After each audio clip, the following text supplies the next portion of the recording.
Hi, Jennifer Stuart here, and I'm so excited to have Janine Halloran with me today. How are you, Janine?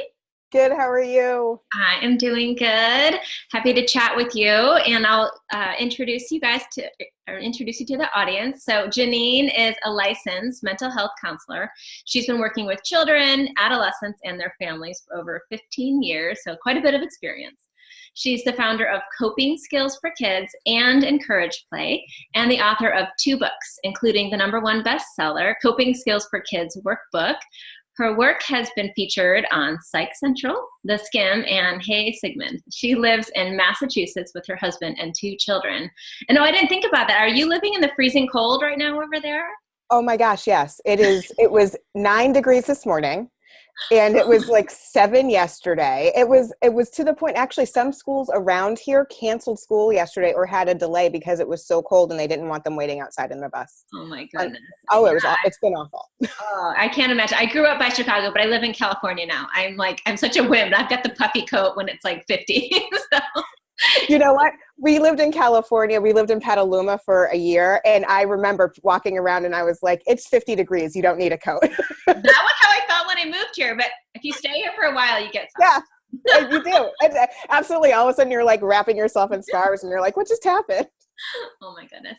So anyway, so I wanted to have you on here today for part of the iShine Bright series to help parents to help their children to be able to deal with this world that we're living in, like this fast-paced, high stress. You have to do like piano and soccer and art and speak Japanese and everything like all at the same time. I mean, and I find, parents are often like arguing about which one is doing more activities than the other. So I first wanted, before we get into your coping skills, which I know is what you're focusing on, I wanted to touch a little bit on your first area that you had focused on was helping kids develop through play. So I've been a preschool director for over 10 years now, and I know firsthand, like kids that know how to play are so much more developed socially, emotionally, and then academically as well. So I was wondering if you could kind of touch upon, what are your thoughts versus, the kids need to be able to do all these things, but it's, obviously better for them if they can learn through play. Oh, absolutely. Yeah, absolutely. I love talking about play because it's something that people don't often think about in terms of it's the way that kids learn. People think about it as sort of frivolous, and it's not actually. It's the way that kids communicate. It's the way that kids deal with stress, actually, and it's a way that they learn things. They learn so much through play. Things that you learn through play last longer, and they stay more fixed more strongly in your memory when you learn them through play. So that's why it's such a powerful tool that people don't always use these days. And, we do a lot of play in preschool, but then it sort of fades from the curriculum as kids get older. And I always feel really sad about that because it's such a powerful, a really important tool to use. And it's the way that I love teaching social skills to kids. So, as a counselor, I'm always, talking about, well, how do you take turns? And kids will be able to tell you, like, this is how you take turns. But when it comes down to it, when they sit down to play a game of Connect Four, they do not know how to take turns. I know that for sure. I've got Yes. Right, exactly. So if you want to really teach a kid how to play and take turns, you have to actually invite them to play a game and be able to step in and sort of be a scaffold for them if they're really struggling with it, to say, okay, this is what it looks like when you take turns. And, oh, that was a really great way that you waiting for him to finish his turn. Now it's your turn. To be able to scaffold and lift them up when they need help and to be able to praise them when they're doing the right thing. That's the perfect way to teach social skills to kids. So that's why I love talking about play and the importance of play. And the other thing you mentioned was all the structured activities, which is such a struggle in today's day and age because it always feels like you're keeping up with the Joneses. You're trying to see who's doing soccer and basketball and football and dance and all these sorts of things. And I know the struggle of this because I'm a parent of two, and they come home and they're like, I want to do softball. I want to do baseball. I want to do this. I want to do that. And that's all well and good, but I also try to be very cognizant of how many things that they're doing. And then if it gets too overwhelming, to be able to take a step back and be okay with saying no more. it actually happened to me, was it last spring? I realized that my son had like 4 things. And I was like, this is unacceptable. I was stressed out. He was stressed out. My other child, who I was like dragging to everything, was stressed out. Like, I can't do this anymore. And how did this even happen? But like, we're dropping 2 things and we're having a slow summer. Yeah, no, I love that for sure. I think that there is so much pressure. You feel like as a parent sometimes that you're failing your kid if you're not getting them to be able to do all these things by such a young age. I mean, I know for a lot of sports nowadays, it's sad, but if your child was not, starting that sport when they were like 5, then it's almost like, by age like 8 or 10, sometimes it's hard to even get in at that point. It's crazy. But and I think it's so hard. I mean, I even see it already, like with a lot of the younger kids, the parents are worried if they're not getting them reading before kindergarten by age 4, that then they're going to fail kindergarten somehow. And it's so much pressure. But like you said, I mean, learning how to be with other people through play is the best way to develop those skills, because we can sit down and there's beautiful, books about it. And there's even, some TV shows that have about sharing and things like that. But watching it and then doing it, I mean, it's not the same. Even when somebody has whatever you want, it's not like, oh, I'm going to remember that my mom read me the book the other day about when they have the toy I want. It's like, right, exactly. They're not going to remember that unless if you're sitting there and you're on a play date and you're asking them to share. Like, you try singing the Daniel Tiger song then. And I think that, and that's fine. I love Daniel Tiger. You know what I mean? I love, like, me, how Kai Lan was doing a lot of that when my kids were younger. And I love to be able to pull those into teachable moments, though. Like, it's one thing to watch and it's another thing to actually have the teachable moment with the child, to be able to say, so this is that moment that Daniel Tiger was talking about. Right. For sure. No, I love that. Yeah, no, definitely. And I think that leads into the next focus area that you're currently focusing on a lot more, as far as, all right, so we're in this world and it's not going to go away. We have all these pressures. I mean, that's just part of life. Obviously, we can shield our kids to a certain extent, but unless we're going to like move out into the middle of nowhere and live in our own little cabin or tent, I mean, they're going to have to learn to deal with something. Right. So, what are some of the things that we can help our kids be able to like figure out? How are they going to survive? How are they going to deal with like the pressures of homework, the pressures of having friends, all this stuff? So what are some things that, I guess maybe a good place to begin is, what are some of the things parents can watch for first? Like, what are some of the warning signs? Like you said, you realized that you had like way too many activities, and I know I've been there too. Yeah. And when is it like, okay, this is too much? We need to take a step back, because it's more important about their emotional development in the long run than it is about them being great at 10 sports, So. Exactly. I pay attention to your kids. You know your kids the best, and that's the thing. The warning sign for me, my son has struggled a little bit with being able to manage his anger, and he was starting to get a little bit more snippy and a little bit more, his mood had changed from how he typically was. And that actually was my first sign. And then, if you're noticing changes in like huge mood shifts, huge mood swings, if you're noticing changes in eating or sleeping patterns, if you're noticing that they're talking about somatic symptoms like my stomach hurts, my head hurts, and there's no medical reason that that's going on, and you're maybe potentially noticing a pattern, like maybe they're getting a headache before every spelling test, or maybe it's every Wednesday before they have to go to PE, like paying attention to those symptoms and paying attention to those signals is really huge.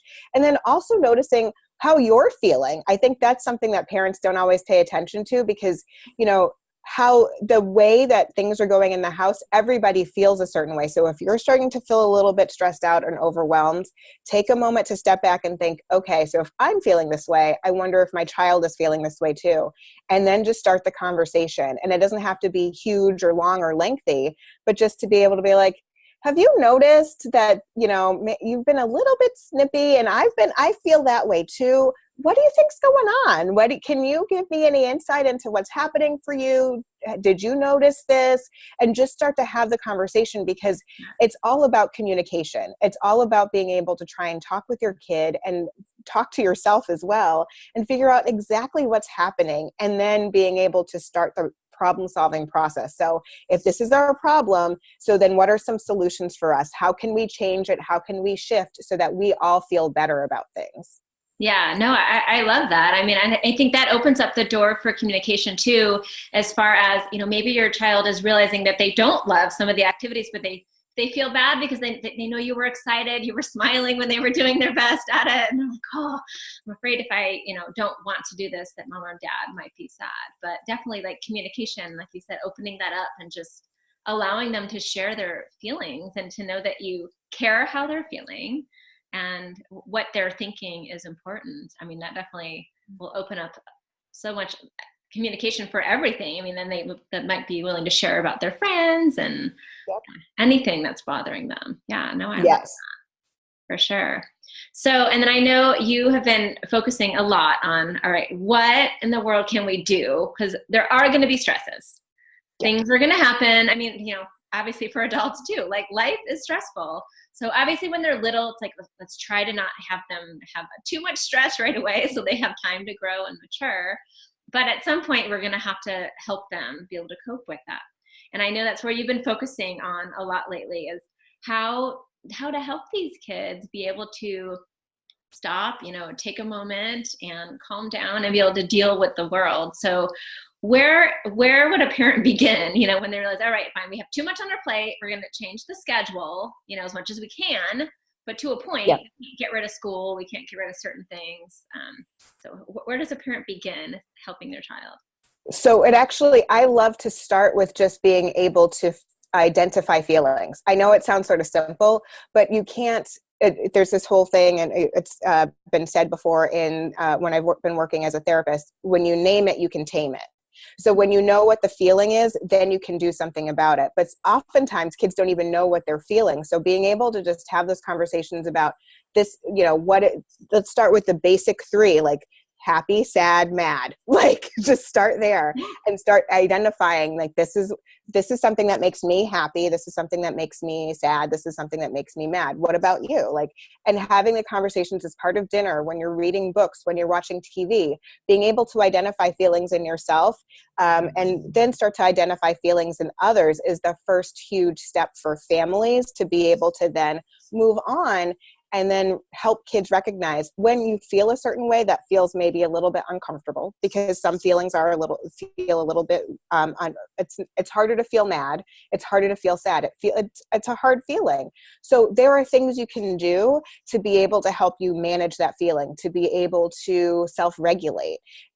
You don't have to feel out of control. You can actually do something. So when you feel frustrated because your little brother is annoying, what are some things you can do? And true story, that's what sibling life is, right?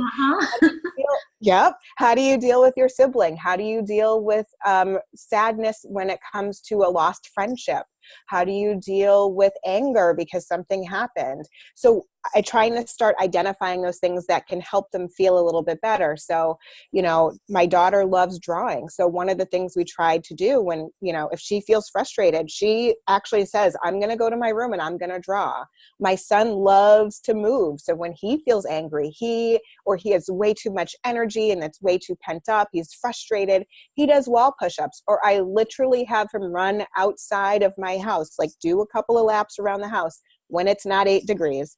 But I have, like when it's a more temperate zone, I have him run around the house because that's something that helps him relax and calm down, to get that energy out of his body.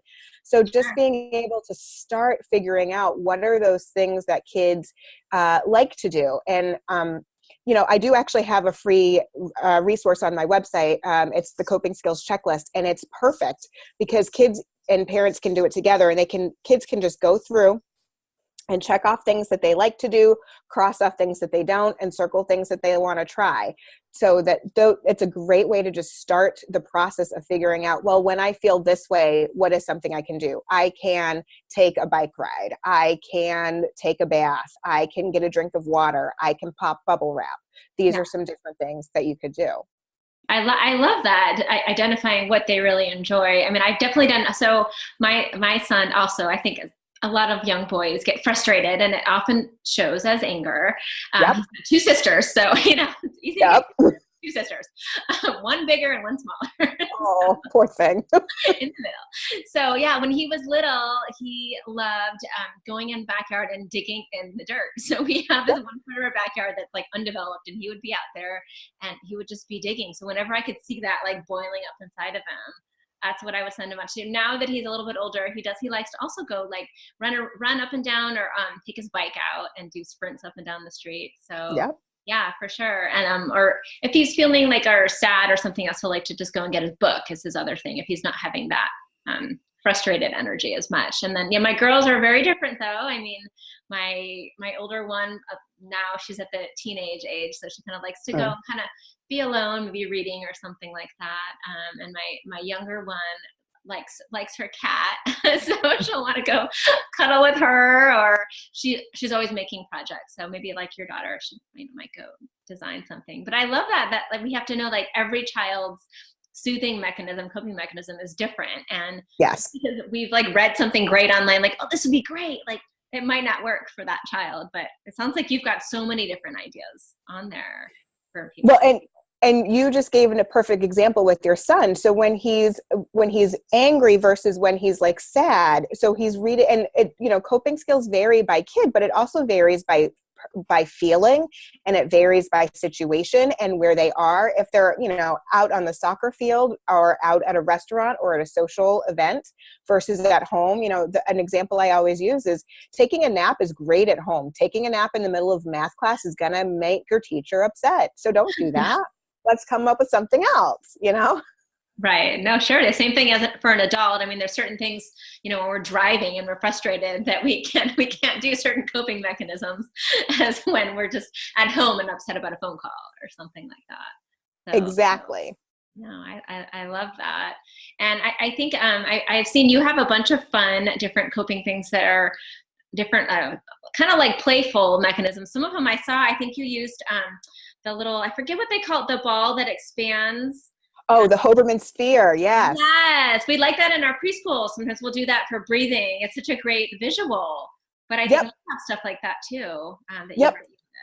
I love using the Hoberman sphere. I think I have a video somewhere of that. I love teaching kids to deep breathe with that because it helps them know to expand their belly and contract their belly. And so they can breathe with the Hoberman sphere. And I've used it in therapy. I had this one little guy I have a really big one, used to get in and like actually like literally breathe with the ball, like in and out. It was so cute. His mom was like, what's going on? I'm like, he's just deep breathing. Everything's good. Why do you have my son in a cage? No. And she's like, of course he climbed in there. That's totally him, because that's his energy was like, he's the kind of kid who would like have a rock wall in his house. He has like a zip line outside. He's so active, and so he needed that like full body movement for deep breathing, which I thought was awesome. Yeah, no, I love that. I love that. Yeah, no, we've used that before. And then I think a lot of parents maybe have heard about, you had some of the different, like the calm down jar and things like that, or the lava lamp I've seen. Yeah, you have a lot of these fun things on your YouTube channel. So for people that are watching, that's where I saw some of them. So I love that. So, and then what do you think are some of the ways that we can help find reasonable expectations and ways to set, our kids up for success, so we're not putting too much pressure on them? Do you have any things to recommend for parents for that? So I would say just making sure that to see if you can give some space for free time for your kids, because it's so easy to schedule something every day and then your weekends are also packed. And so to be able to have a little time to decompress as a family is actually really kind of essential. So by having that time where you get the opportunity to have some unstructured play time, but then also time to just hang out as a family where you can play board games or watch movies or play video games together. So you're teaching your kids the way to de-stress. You're showing them, you're being a good role model and saying, we don't have to be busy every day, but when there's something we can do that's just fun, like right now we are working on a puzzle, and we keep that going all the time. So before school, they got on the school bus this morning, we were working on the puzzle. And when we're after school, sometimes after homework is done, then we work on the puzzle and listen to audiobooks together. We love listening to kid podcasts. My kids love that. When we're driving in the car or just chilling out and relaxing. So being able to find that time and connect as a family, but just have fun and relax too, and make space for that in your life. It doesn't have to be go, go, go all the time. Make space for downtime, make space for play.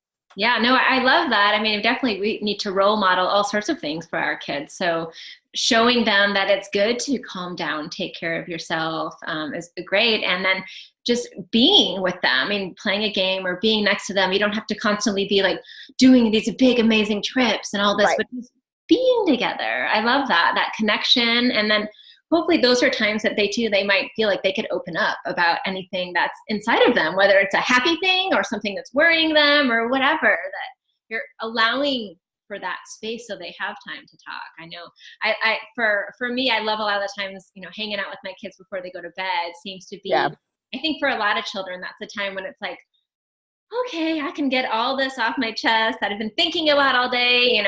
Sometimes it can be wonderful things, and sometimes it's stuff that maybe they're worried about. So, but yeah, I love that, allowing for that time.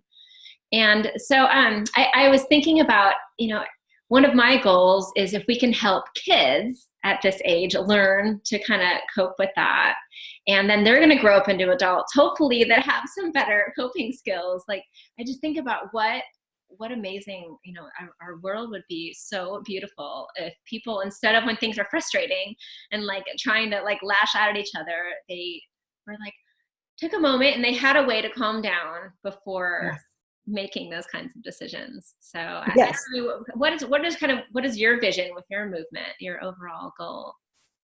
Honestly, that's what it was. So for the whole time I've been a counselor, I've always, no matter who I was talking to, no matter what age, I always wanted to talk with them about coping skills, because here's the thing, because we are human, we will experience all emotions. There's going to be a time where somebody's going to make you so mad and you don't know what to do. It will happen, and it's going to be really tough. So trying to be able to come up with some things that you can do that are healthy and safe and don't harm yourself, don't harm others, and don't harm other people's property or your own property. That's huge. And that's what I want for kids. I want them to be able to learn how to cope with their feelings now, so that they can continue to cope with their feelings when they become teenagers and adults, so that they can be productive members of society. And then when they are faced with really big issues, when they are in their 20s and 30s and 40s, that they can figure out ways to manage it that are healthy and safe and good and make them feel better and are productive. So it's absolutely, that's my goal. That's what I want for people, to be able to get through life and not feel so overwhelmed all the time, but know that there are things I can do to make myself feel better. There are things I can't control, but I can control myself. I can control my mood. I have self-regulation, and I'm going to use that.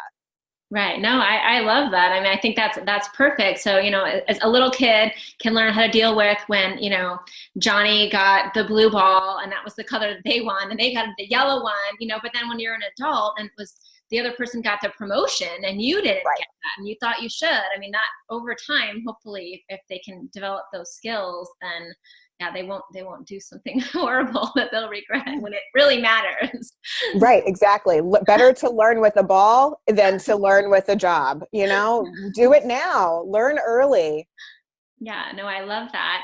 And I know that you have some amazing resources out there. There's some free things as well, some things that the parents can purchase to help their kids with this. And if you kind of wanted to share a little bit about what you have on your website, that would be amazing. Sure. So I have several different things on there. I have a Coping Skills for Kids workbook that has over 75 strategies for kids to deal with stress and anxiety and anger. That's a lot of strategies. I love that. It is. It is, and they're divided into these different sort of coping styles, and I really like that because it gives people, just sort of like our kids who love to move versus our kids who love to sort of relax versus our kids who just need to talk about things. It's divided into several different coping styles. And then I have coping cue cards that sort of go along with that. So some visuals of all the strategies that are in the book and more. So that's really, it's fun, and I love being able to make those. I'm in the middle. I've made 3 decks, and I'm making 3 more as the year goes on. Do you take the cards then and show the cards to the kids? Are they friendly enough to kind of help them see it? Oh, absolutely. They're so, people have said they're beautifully illustrated, and they're really kid friendly, very inclusive. And so I get that feedback a lot from families, that it's a great way of being able to have visuals for kids. So even in a calm down space or on their fridge, so kids can actually go and say, I'm going to pop bubble wrap today. I'm going to go read a book. I'm going to do some deep breathing. So they have those visuals right there for them. It's perfect. Nice. I love that. Fun. And I think you were mentioning earlier before the interview, we were chatting that you had a discount you were going to offer to people if they wanted to get something from your website. Yeah, absolutely. So if they use the coupon code iShine Bright, they get $10 off of anything in the store. And there's actually a family activities ebook that's a digital book. It has lots of different ways for families to work on feelings identification and practice coping skills. There's even like a little deep breathing dice, so you can roll it, and then you can practice different ways of deep breathing. There's lots of fun things for families to do in there. So that's $10. So if people are interested in that, that actually then turns out to be free for them. Oh, cool. Yeah, no, I love that. I love that you give ideas for them to be able to connect and calm down. And then I like that you keep it fun. So it's playful. It's encouraging, getting back to the whole theme of keeping kids playing and enjoying being a kid. I mean, because once you're adult, it's a lot more challenging to find those moments to play. Right. Although we still need to as adults. And I always say this, and it's something I, personally do focus on, and making sure that I have self-care. And we call it self-care, but really what it is making time for adult playtime, where you're doing the things that you love to do. Maybe it's roller skating, maybe it's Zumba, maybe it's, being able to create something, quilting or crocheting, or playing video games. That's what my husband and I do, actually. So, being able to find that time for making sure that adults get a time to play too is really important. Yeah, no, definitely. I love that. Not only are you taking care of yourself so you have something to give back to your kid, but you're being a good role model as well. Yeah. So yeah, no, that's beautiful. Well, thank you so much for chatting today, Janine. And I hope people go over to the website and check out all these amazing resources you have, because, unfortunately, like I said before, I mean, we can try to protect our kids from the world as much as we can, but some of it is that's just part of life. So right. Helping them learn how to deal with it in healthy ways is wonderful. I love it. So thank you for doing it. And thank you for having me. This has been so much fun. I love it. Oh, thank you. All right. Well, hopefully everyone will get to go and check out Janine's website, and it was copingskillsforkids.com. Yep, that's it. Perfect. All right. So make sure you guys go check it out and help your children to be able to deal with the world in the best, healthiest ways possible for their long-term development. So thank you. Thank you.